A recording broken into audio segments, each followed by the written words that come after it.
Dominic Gill, he's going to come up here in a second. He wrote a book based on a trip he took that I've read called Take a Seat. And he's got an interesting background. He's coming from Oxford, England. He's originally from Oxford, England, now via Los Angeles, California. An interesting transition. Larry was talking to him a little bit at the break about kind of some of that. He is an adventurer, a modern-day world-traveling adventurer. I learned some stories last night about even his connection to Bear Grylls, you can see on TV all the time. He has started his own film company, an adventure film company based out of Los Angeles. But he's really a storyteller, and he's really combined his love of adventure with meeting people. He's a guy who has mastered the art of turning strangers into friends, if I really could sum Dominic Gill up. But he's going to talk to us today, and I think you're going to like what he has to say. So give a warm East Tennessee welcome to Mr. Dominic Gill.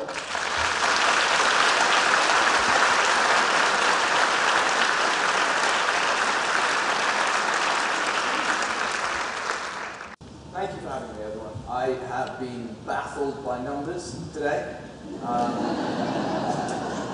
I've seen lots of graphs, which, yeah, like I say, completely baffled. Lots of figures, lots of TLAs. And mostly I want to say well done, because firstly, you understand it. Secondly, you're responsible for these improvements and these awards I've seen, so you're obviously pretty good leaders. I hope that what I have to say can help you become even better leaders. I'm a biologist. Well, actually, as Randall said, that's actually not true. I was a biologist. I studied in biomedical sciences in London and became an environmental consultant. And I quite enjoyed it. Not sure if I was very good at it or not, but I quite enjoyed it. But in 2006, everything changed. One day I was sitting at my desk and realizing that while my job was more or less fulfilling, there was something missing. Some point of excellence in my life that I thought was missing. So I did what every sensible individual would do. I remortgaged my house. I lied to the bank and told them that I needed to make a loft conversion. I bought a tandem bicycle and a camera and a plane ticket to the top of Alaska, the oil fields. Very few people go up there unless they're working on a rig. And yeah, it was an interesting time for me. I had this plan that I was going to cycle from Alaska down to the bottom of Argentina on a tandem bicycle and invite random strangers to join me. That's going to work. So I kidded myself that this was going to be a good idea, and I left. Before I could change my mind, I left within a few months. And I did have a point where I thought, was this a huge mistake? And that was thanks to your good country. I got to the US port of entry in Vancouver, it was, where I had to change planes. And I went through customs with 3 big boxes. One had half the bicycle in it, the other had half the bicycle, and one had a big trailer to carry all the equipment I would need to survive in the wilderness. And the immigration official, I guess the customs official, took me aside and said, "Sir, where are you going?" I said I was going up to Prudhoe Bay, Alaska, Deadwood as it's called. A little worrying on its own, just the name. And she said, "What have you got in the boxes?" And I said, "Well, I've got a tandem bicycle and 2 of them and a trailer in another." So she asked a very sensible question. "Who are you traveling with?" At which point I said, "Actually, no. I'm not traveling with anyone. I'm traveling on my own, and I'm going to pick up strangers on the way." And you'll be very well aware of the fact that your country's officials guarding the borders don't necessarily, in fact, maybe they're trained not to have a sense of humor. She looked at me absolutely deadpan and said, you step out of the line. So I stepped out of the line and was expecting them to put some rubber gloves on, but they didn't. They ripped open the boxes and eventually I got on my way. That's where I arrived at. The plane dropped me on the airstrip with some very hairy-chested oil riggers. I was, how old was I? I was 26 at the time, 2006, and I felt very young. I didn't have a tin of chew in my pocket, which meant that I was very, very different from everyone else. Anyway, this is the view I was greeted with. Most of you do not have a life this simple, ever. Can any of you remember the last time, business or pleasure, or family, home life, when you were pulled in one direction? I doubt it. I can't. Apart from this, I can't. It was a very, very simple decision. I could stay where I was, or I could go south. There was one road. No crossroads. This was the beginning of the rest of my life. This is what it looked like. And I kind of hazarded a guess that it was going to be a pretty lonely rest of my life, judging by what Alaska had to offer me. So I wasn't actually that optimistic. I'd just broken up with my girlfriend. In fact, as people sometimes say, yeah, I know about your ex-girlfriend. Well, whoa, how'd you? And then I remember I wrote a book about it. What an idiot. Randall actually grilled me about a few of the finer points of my personal life last night. I realized that he hadn't actually been stalking me at all. Anyway, after 4 days of misery, this happened. The best thing thus far in my life happened. Now, I don't know about you, but I'm a huge A-Team fan. This guy took me right back to my days of watching the A-Team. Somehow I felt like I'd wandered into a wilderness, MacGyver-ish A-Team situation. This guy and his bandana. He was on a road trip of his own with a couple of friends in a truck up from New York, driving up to Dead Horse, and he had it with the truck. It smashed all the windows, it was too dusty. He said, right, I'm getting on the bike. And he joined me for 2 days. I have this guy to thank for an awful lot. In fact, I saw him last week, which is great. I keep in touch with a lot of these people.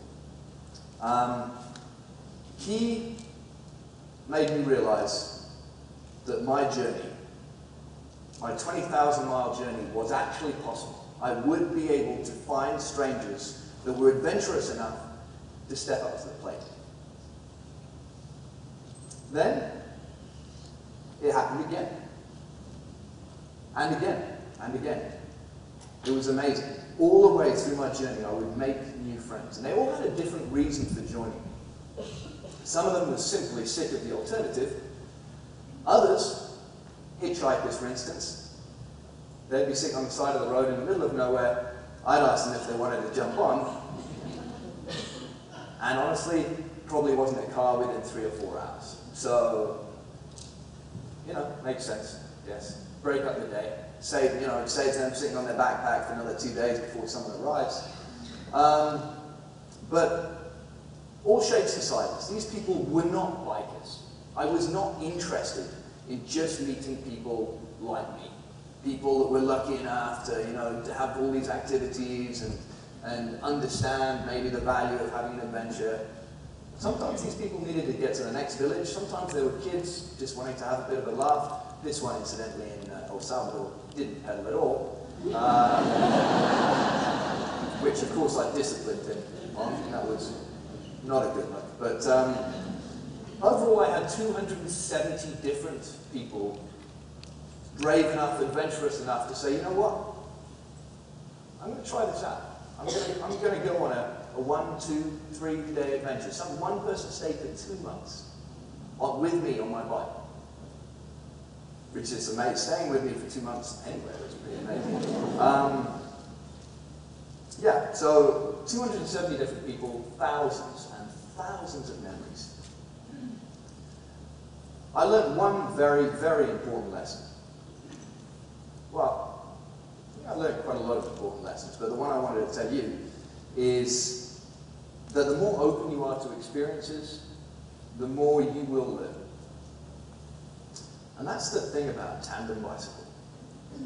You won't all be lucky enough to work on a tandem or bring one into your office. Some of you probably have offices that wouldn't fit one in it. But the great thing about a tandem bicycle is not only is it a bicycle, it has no doors, no windows. It means when you're cycling down the street, you are open to every single sight and sound and smell that the world wants to throw at you. Some of it's bad, but most of it is good. A lot of the time when we walk down the street, we protect ourselves. And I think less so down here. Everyone says hello to each other, and I love that. Certainly in Los Angeles, and even more in London, where I've spent most of my life, people walk in a very small letterbox-sized world.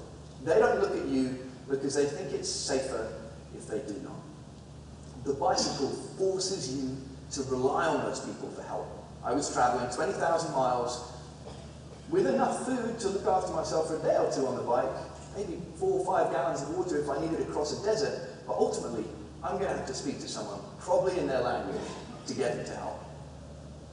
And I don't have a door that I can close when I don't want to listen to them. So that was a very valuable lesson to learn. And the tandem meant that that interaction didn't have to only be isolated to rest stops or times when I had to stop to restock. On the bike, I had a perfect stranger, nearly always, talking to me and telling me about their life. Every day's a school day, right? So it's that tandem takes it to the extreme. So I want to talk to you a little bit about a few words that I've kind of distilled down over my time traveling around the world. I did that journey. I then did a few more journeys on a tandem, one across this country with disabled individuals to help enable them to have an adventure and learn from them. And I think that's the one that's closest to home in a very physical sense with what you guys do at Covenant. You know, you're helping people every day. And then I actually took a tandem around Egypt during the revolution to see if I could understand any of that. My girlfriend and producing partner is half Egyptian, and she obviously forced me to do that. Anyway, there are 4 points that I've distilled down that I want to talk to you about, and I think are absolutely transferable. A curiosity, humility, perseverance, and humor. Good humor, a sense of humor, a bit of both. So curiosity. Why is that important? Well, this photo, to begin with, is not Hawaii. It's not the Caribbean, as one bicycle magazine once said.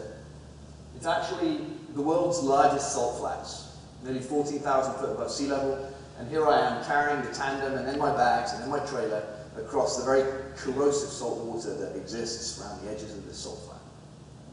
Why was I there? I didn't have to go across it. There was no need.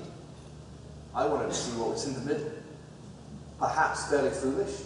You know, most of you are probably thinking, I know what's in the middle, salt. You know? Well, you're right, but there's other stuff. There are islands in this huge 270-mile wide salt flat. It makes Bonneville Salt Flat looks like a little kiddie's pool. It's quite normal to have that sense of curiosity. Most of us have it as kids. And some of us still have it. But every single day, the world, the business world, home life, whatever, tries to shut that down. Because life is kind of easier without it. Without being curious, you know, you can dumb things down a bit. You can say yes and no, and not how, what, why. And that's going to take minutes out of your day, hours out of your day if you always ask those questions. But they're critical for learning. And sometimes, nearly all the time in fact, you're learning something that not only will benefit you, but probably surprise you and certainly interest you. Not asking those questions, like I say, makes life less complicated. But as leaders, and I loosely include myself in that category, I'm not sure, I sort of lead people on a tandem, I suppose, but you are very definitely leaders. Can we afford not to be curious? Like I've heard today, there are a lot of examples within Covenant where people can improve. And some of them have been fixed by people going, Why do we do stuff like that? It's exactly the same. It just boils down to having a basic curiosity. I want to introduce you to Chad. Chad has muscular dystrophy. He obviously has done since birth, and he spent a lot of his life being told what he cannot do.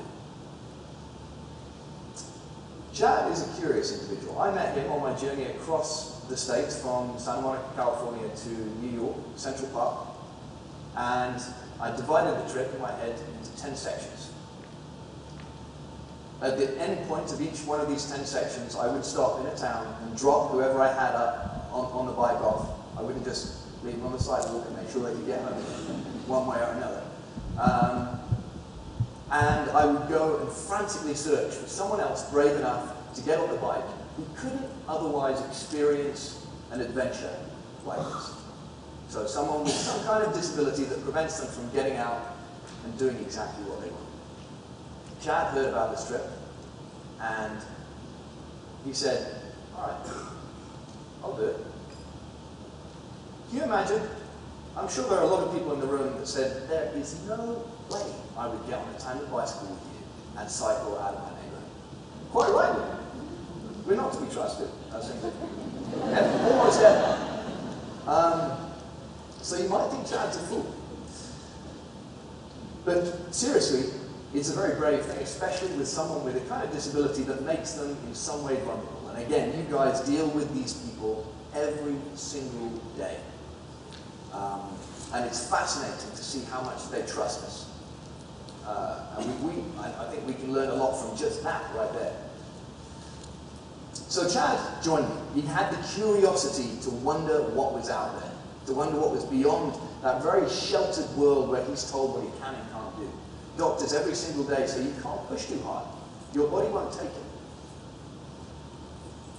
I'm just going to show you a little bit of an extract from a video from a 10-part series I made about these individuals crossing the country. All too soon, our rest day came and went. Ten Sleep woke to another day, same as the last.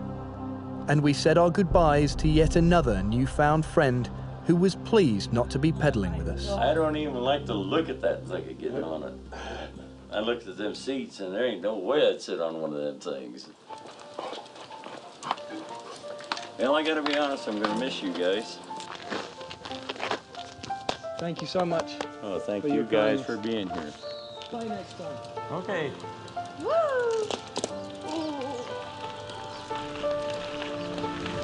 This is it. We're leaving Ten Sleep. After leaving Bill's, we began our climb up the Powder River Pass. And with a 30-mile continuous uphill, nothing Chad had cycled since Salt Lake City could prepare him for this. Over the last 450 miles, Chad had surprised himself with how much energy he had when a push came to a shove. But no amount of trying will make the fatigue of muscular dystrophy disappear. It didn't take long for the hill climb to make Chad suffer. But remembering the storm clouds we'd seen days before, I felt lucky that we, and especially Chad, only had the hill to contend with. The clear sunny skies we were pedaling under meant that Chad had no problems keeping warm enough. Since starting our journey together, the hardest thing for Chad to do, it seemed, was to show emotion. But finally that day, after 30 miles of back-breaking ascent, Chad came alive. Woo! The massive achievement of climbing up to nearly 10,000 feet on a bicycle was enough for Chad's emotion to finally break free of his flat affect. I'm at the highest point I've ever been, both figuratively and physically. We made it. Highest point ever.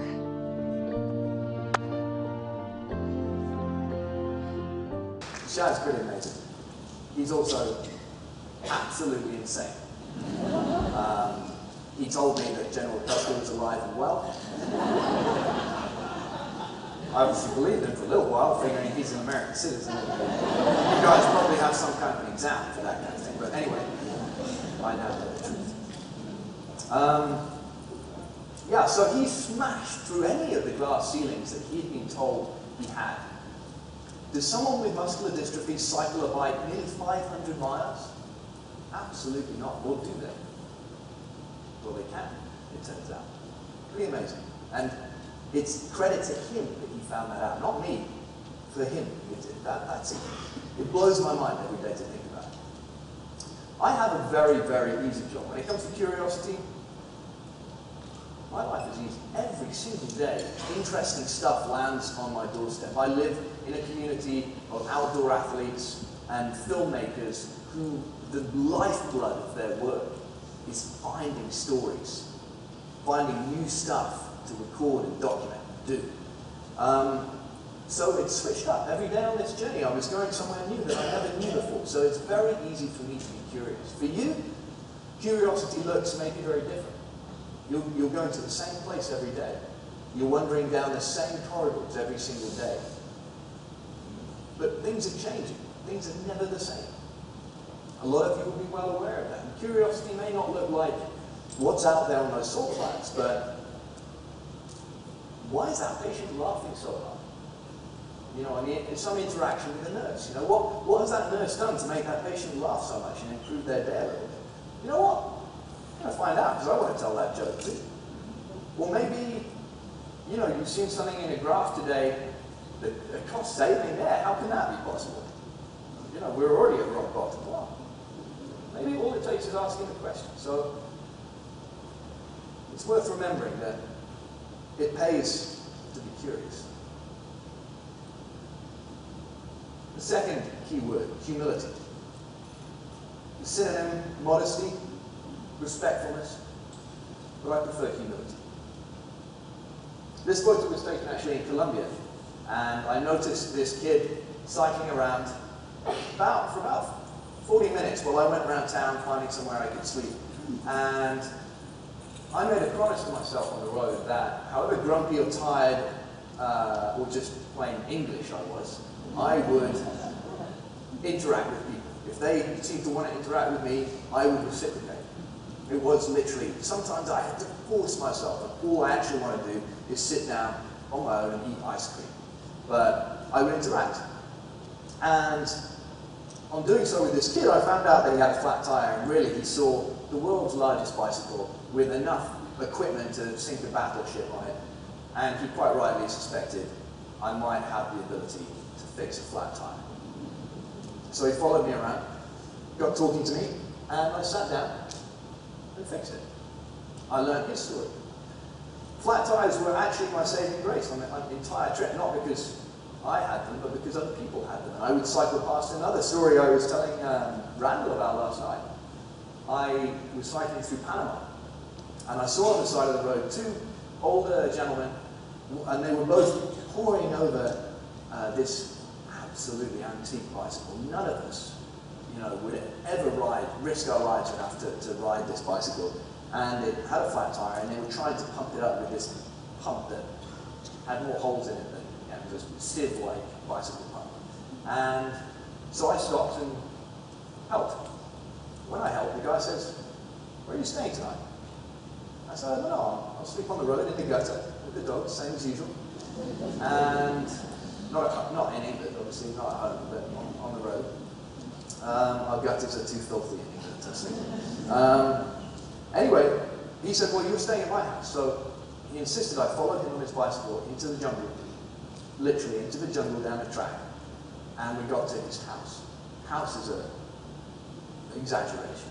It's more of a, even roof is too strong a word, really.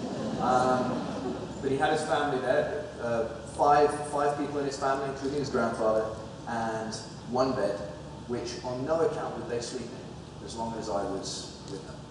I was sleeping in that bed, and they'd find somewhere else. They took me fishing. We caught 4 fish. Amongst a family of 5, let alone me, I had an absolutely unbelievable appetite. 6,000–7,000 calories a day wouldn't even touch the sides. So 4 fish wasn't going to go very far. They had 2 of them and insisted I had the other 2. And they made me a packed lunch. That's an incredible thing. And just through a simple act of humility, modesty, respectfulness, call it what you want, I was able to interact with him. And suddenly the world was my oyster. I experienced so much kindness that I would never consider not behaving like that again. Well, really, humility is, I want to dress it up in a different way, because a lot of people are a little unnerved by humility, especially some alpha males. I've definitely fallen foul of this before, but I saw a quote the other day I liked, which was, be careful not to mistake insecurity for humility. Humility has nothing to do with the insecure, just like arrogance has nothing to do with greatness. So as leaders, I feel like we can learn a lot from that quote. You know, the world grooms you to think you have to behave in a certain way, and you have to look down your nose at certain behaviors, but actually, in many cases, that's not leading at all. That's just being arrogant. So there's a big difference. And why is humility so important, apart from this story I just told? There's a very simple way of putting it. Without humility, you will not listen. And listening is the most powerful tool for learning.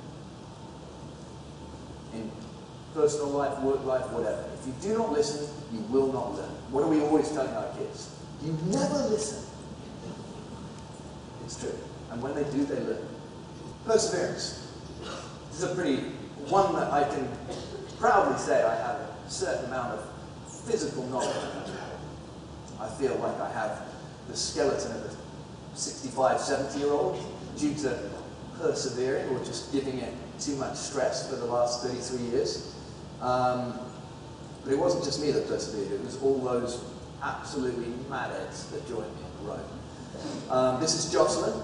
She was my gutsy Chilean companion that joined me in the south of Chile. Now, south of Chile is a very nice, sunny place, usually, sometimes, for about 6 months of the year. Anyone heard that phrase, only mad dogs and Englishmen stay out in the midday sun? And there's a lot of truth in that. Still, after all these years of having a slightly smaller colony than we used to,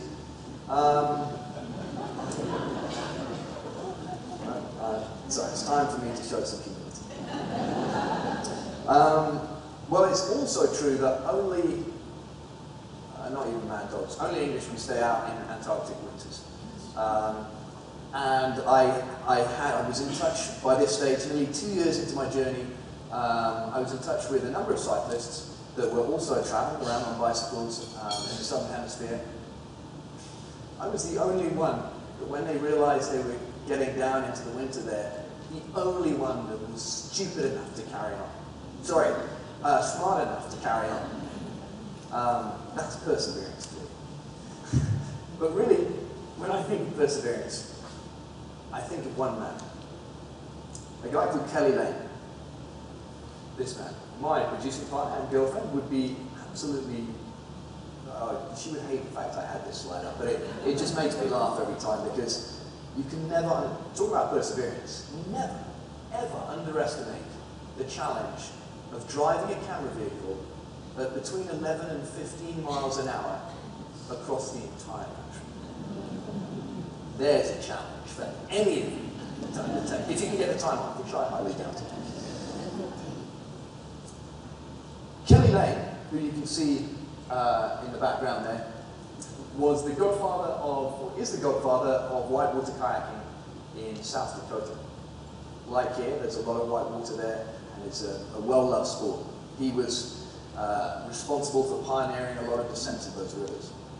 He now has Parkinson's disease, and that life is being taken away from him. These days he struggles to walk, let alone paddle a boat. He not only stepped up to the plate, just like Chad did on my journey, but he also pushed harder than he had done since he was fully able. He didn't need to, by the way. As you see in the next little bit of the video, he decided to cycle a century, that's 100 miles in a day, with me on that bike. Why? He liked a challenge. Did he have to? Absolutely not. Morning. This is it. At Kelly's request. It's our century day, our day of 100 miles. It started pretty nice. No wind, don't think. Let's do this. This is mile number 1 of 102. We're off. See the wizard, the wonderful Wizard of Oz.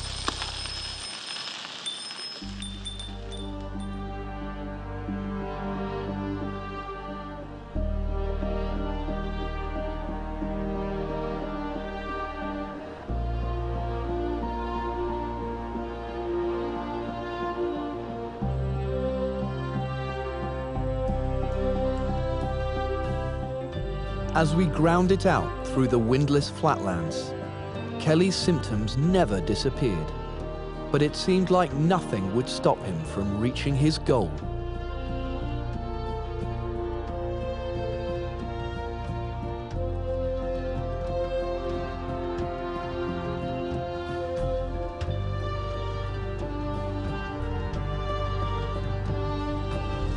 So, last 13 miles. 7:30 to 7:30.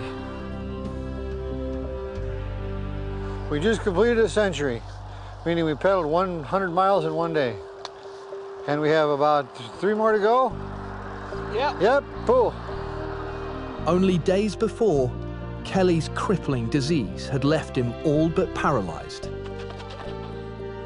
Now he had completed his dream of riding a century and was rewarded that evening with a family reunion. If he can live with the suicidally depressed, literally suicidally depressing reality that his body is going to fight him in whichever direction he tries to go, if he can do that and still achieve stuff like this, what are we capable of? What can we actually do? I don't think any of us really know. One thing that often prevents us from persevering is the horizon. It's so far away that you give up. But it needn't be. Every challenge that you guys have in a clinical environment, in a business environment, it's no different from the journey I took in many ways. I didn't cycle from Alaska to Argentina. That's impossible. I don't think anyone can ever do that. I cycled from Dead Horse to Fairbanks, and from Fairbanks to Vancouver, and from Vancouver to Portland, and so on, and so on. And that's how I got to the southerly tip of South America. It's no different in our places of work. I have to do that in the edit bay. I can't look to the end of a big 3-month edit. No way, I can't even see that far in terms of the story, how it's going to pan out. How could you possibly understand the figures you're hoping to achieve at the end of the year when you're still at the beginning of it? You don't have to think like that, and it helps us to persevere. It makes perseverance a relatively easier thing. The last of the 4 words for me are human. Sometimes I wonder whether I should show this slide, because maybe it's not a good personality trait. I don't normally carry a machete, and I certainly don't have any doll's heads. This was taken in Ecuador, and it was a fascinating part of my journey. An incredible country. If any of you are lucky enough to have gone there, you'll know what I mean. I was in a very isolated part of the jungle in Ecuador, and a lady on the side of the road warned me of something in her dialect. She didn't speak Spanish, I spoke Spanish, she spoke an indigenous dialect, and she said one word. She said, "Sansa." I didn't know what on earth that meant. And I was with a French cyclist at the time, and we both giggled and said, "Crazy language these people speak." And we said, "What?" And she went, "Sansa." And when she did it, she made this move.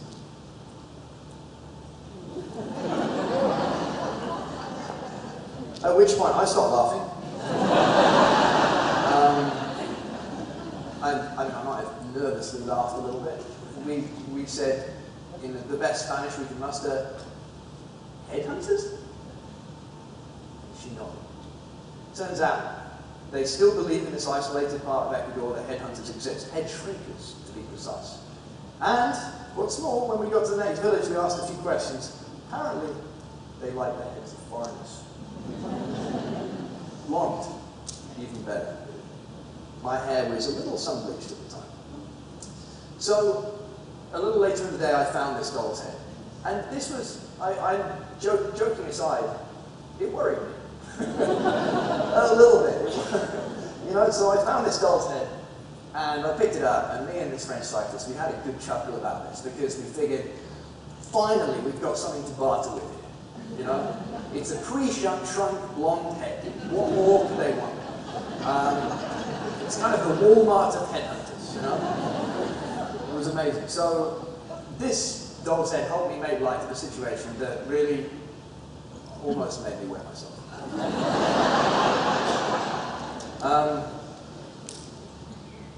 I'm hoping that humor doesn't look the same for you guys.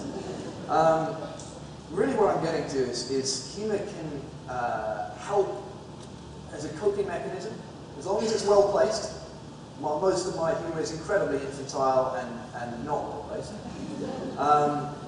But it's also the most powerful disarming tool that you could ever hope to have. When you guys, as I'm sure you do all the time, have grumpy patients, and more to the point, probably some grumpy colleagues, a quick smile is your best weapon. If you could disarm that Scrooge-like patient for long enough for him to forget why he was actually being grumpy, things change. Change for me all the time. You know, I meet a horribly grumpy old lady at a tackle stand, smile naively. Usually there was a tackle in there somewhere, waiting with my name on it. But I think it has a very, very serious value in the business world. And people forget. Again, it's about this blinkered lifestyle. You forget that actually every single second we're being judged, whether we like it or not. People say, don't be so judgmental. We are all judging each other every millisecond. That is how our biology works. You judge, reassess, judge again, reassess, and hopefully get a pretty good, accurate build-up of someone's personality. But do you want to make it a little easier? Smile or crack a joke once in a while? It makes everyone think better thoughts, and it makes you a better leader. Smiling, yeah. Go on. So, what better man to close this talk out than one of the biggest crime fighters in the world? Well, me. This is back on the salt flats in Bolivia, a very photogenic place, very cold at night, necessitating full bodysuit and lots of hours to while away the time. There's not much vegetation to look at. There's not much sightseeing to be done. It can't be done right there, so you mess around. Again, humour. This is a sort of overlapping picture. Definitely while away some important hours. I'm going to tell you a story that is my hospital experience. I've been very lucky. I haven't had to be admitted into hospital many times.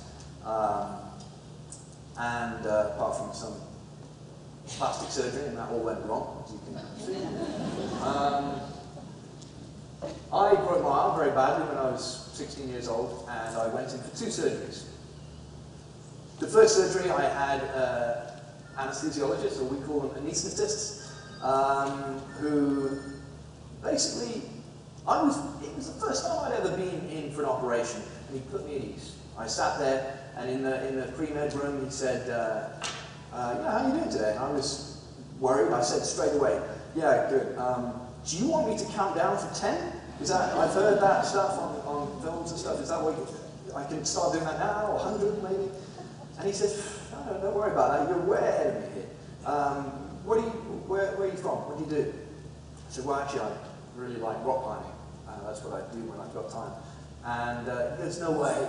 So do I. In fact, I've got a climbing magazine in my office somewhere here. When you wake up, I'll make sure it's next to your bed. It was that disarming thing again. I was out. I remember saying, oh, thank you. And I think I said, oh, thank you, because the drugs were beginning to take effect. And so I was so worried about him thinking I was asleep, but not being asleep. I said, thank you. No, that was it. I had absolutely no feeling, no negative, that had no negative impression for me. I had just thinking about climbing, dreaming about climbing for a 2-hour operation. I went in for a second operation months later to take the metalwork out of my arm. And I had another anesthesiologist, and I'm no professional with, these cocktails of drugs that are used to keep people under. It could well have been slightly different, but my experience was 1,000% different. He did not put me at ease at all. In fact, I tried to spark up a conversation, he wouldn't talk to me, and the last thing I remember is a huge pressure on my throat, a horrible pressure on my throat, feeling like I was going to vomit, pass out, and a pressure as the cocktail of drugs, whatever it was, made its way through my body. It was actually really worrying. Luckily then I fell asleep, but I am pretty confident there was one big difference between those two experiences. And I think it can be summed up by what you guys call bedside manner. And bedside manner, as far as I'm concerned, is a mixture of those 4 words: curiosity, humility, perseverance, and humor. Sense of humor, good humor, like I say, a bit of both. That's what makes us approachable. I think it's what makes us better leaders. Next time you find yourself waiting, the end of a long shift, you're waiting for the shift to come to an end, waiting for the end of office hours, 6 p.m. to roll around, that game's this evening, all you want is to be sitting in front of the couch with a beer, watching the game, or even for a presentation to come to an end. Just have a think to yourself. Are you curious enough? Are you humble enough? Do you persevere? Do you get the most out of something that you possibly can? And in bad times, can you have a sense of humor about it? I'm pretty sure that we can all, probably doing pretty well, we can all improve. We can all be better leaders. Thank you very much.